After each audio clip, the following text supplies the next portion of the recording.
एक छोटे से गांव में रेहान अपनी दादी के साथ रहता था। रेहान सिर्फ 5 साल का था, लेकिन उसका दिल बहुत बड़ा था।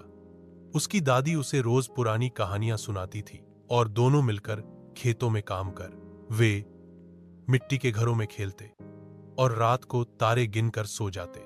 रेहान का एक सबसे अच्छा दोस्त था, एक सफेद, मुलायम और प्यारी सी भेड़ जिसका नाम था भोली। भोली को रेहान ने छोटी सी उम्र में हाय दादी के साथ मिलकर पाला था। भोली हमेशा रेहान के पीछे पीछे घूमती थी, जैसे वह उसकी परछाई हो। एक दिन सुबह जब सूरज नया नया उतरा था, रेहान ने देखा कि भोली गायब है। उसने अब जगह देखा खेतों में, तालाब के पास, पुराने बरगद के पेड़ के नीचे, लेकिन भोली कहीं नहीं मिली। रेहान भागकर दादी के पास गया, आंखों में आंसू लेकर बोला, दादी, भोली नहीं मिल रही। दादी ने उसके सिर पर हाथ रखा और मुस्कुराकर बोली, चलो बेटा, हम मिलकर ढूंढते हैं। शायद भोली किसी नए दोस्त के पीछे चली गई हो।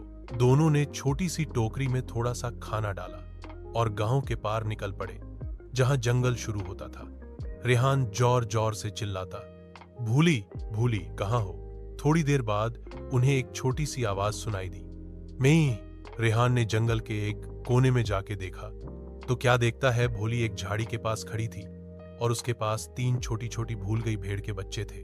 भोली ने उन्हें खोज लिया था और उनकी मदद कर रही थी।